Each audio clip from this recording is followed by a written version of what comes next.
Hi guys. White. Uy guys, white. Mag-assemble tayo ngayon ng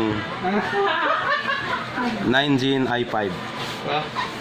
Saka ito yung mga accessories niya, hard disk, yan o, Barracuda, saka may DVD, saka yung motherboard ko niya, ito po yan, Prime H310 AMD, Asus po yan.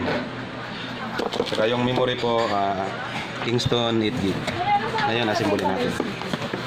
So nakilala niyo pala yung guard nag-viral last month. Ito po yun siya. Ito yan. So, ngayon, assemble na natin. Ay, katawa mo. Mag-click na mong video doon eh. Tingnan niyo kung paano mag-assemble. Dito lang yan sa Gaisano Interface. Ang mga technician na pugi.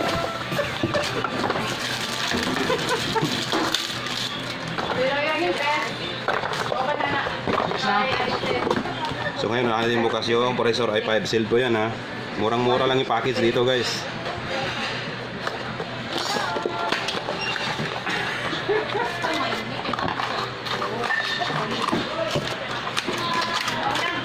Kailangan dito mabilisan yung assemble dito kasi ang daming customer dito. Tapos yung guardia dito, pugi. Kaya dito na kayo bibili sa Gaisano. Kita mo kung Murang-mura. Hindi na, ipakita nyo guys.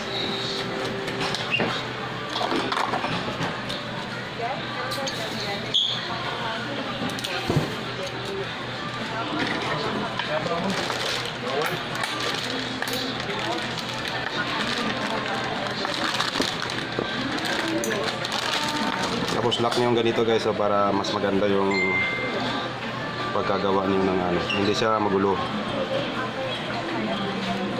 Yan, tapos lagay natin yung memory. Diyan na guys sa video natin, umpisa pa lang to eh.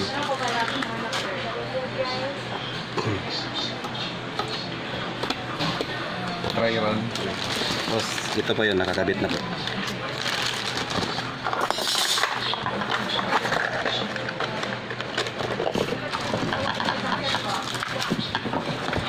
Ito po yung casing niya, assemble natin dito yan.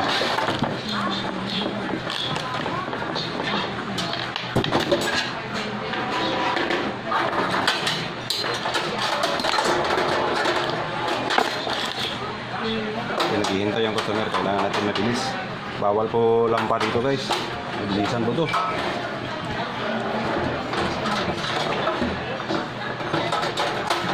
Kasi pagkatapos ng assemble na to, may susunod na naman, tatawagin pa naman ulit.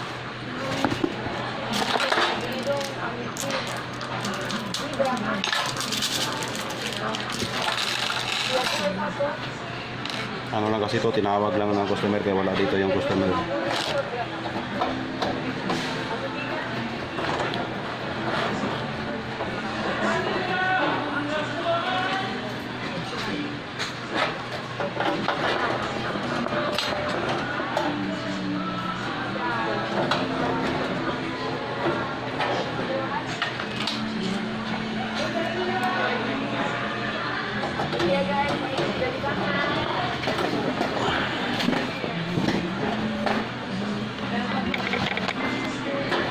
Ito po yan guys, na-assemble na natin yung board sa loob, nandito na po.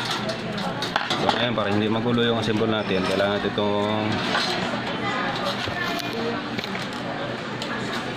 natin yung ikutin yung mga wires ng maayos para hindi siya sa customer na ang pangit ng assemble. Kaya kailangan po ganinin mo, ikutin mo ng maigi.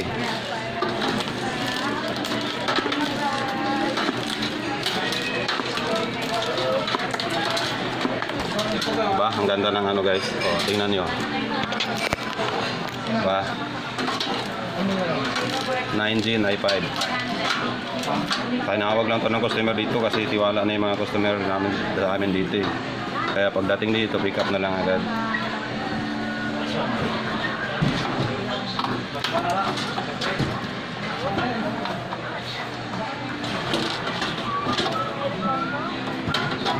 Dito yan. Sasalpak mo dito yung mga kailangan marunong ka dito kasi pag nagkamali ka dito pwede kasing hindi gagana yung ginawa mo, baka magagalit si customer sa'yo. Kaya pati guard dito, minsan pag sobrang busy, gumagawa din po.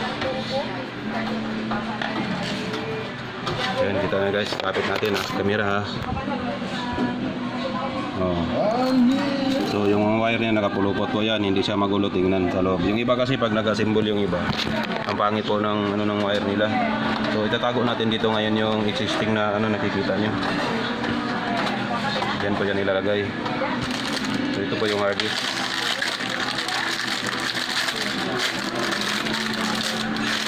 Dito natin ngayon salpak yung hard disk. Lagyan ng screw.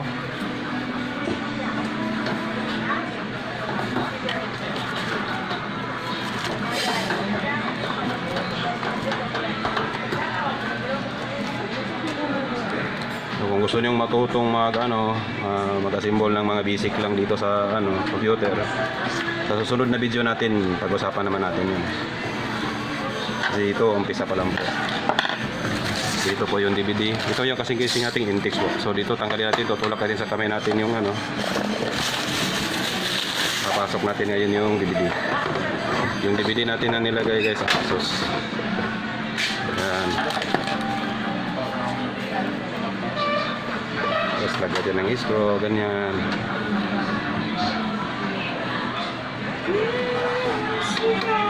Ayan. So ngayon guys, tingnan mo, di ba? Bilis lang, di ba? Ngayon yung dito nakabalot lang yan. Ito yung power supply. Laki lang casing to ng guys, Intex, murang-mura lang. Abot kaya ni po to. Balot mo lang dito, ganyan.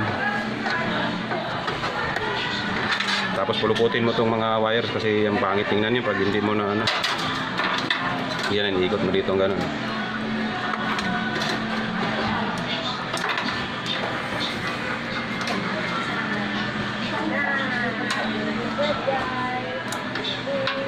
Diba? Ngayon, kunti na lang natira. So, papasok natin dito ngayon yan. Bawas sa ating kunti kasi masyadong mahaba. So, dito natin ilalagay sa 12 volts niya.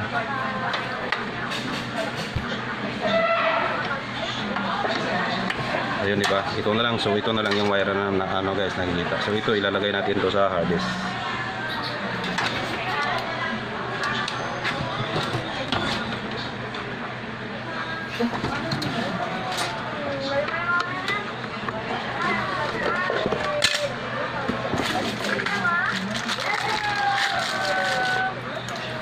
Para hindi magulo, puluputin mo rin itong wire na to. So, diba yung SATA cable.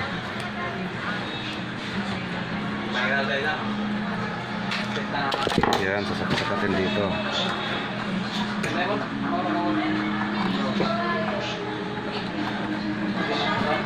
Tapos itong sa DVD hindi na kasi mahaba.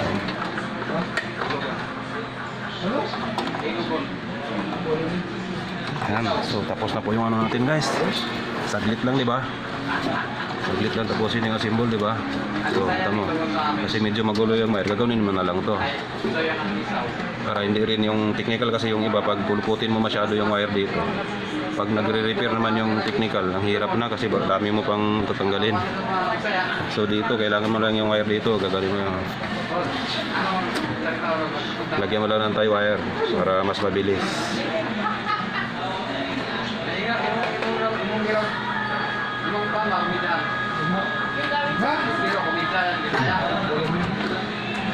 Ayan po.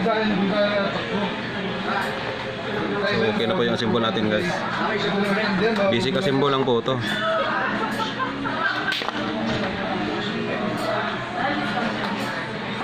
Ito pa, hindi ganun kagulo yung. Pwede mo naman itong itago talaga lahat yung wire sa likod. Kaso nga lang, kung mabilisan yung gawa mo, hindi mo na gagawin yun. Pang personalize mo, pwede mong itago lahat yung mga wire dito sa loob. Pero ito okay na po ito. Symbol diyan po. So ngayon, sasarado na natin to guys. Okay ba kayo ng salita? Kaya po ba Uy, hindi mo pala nakalimutan. Ito pala. Minsan, huwag nang kalimutan.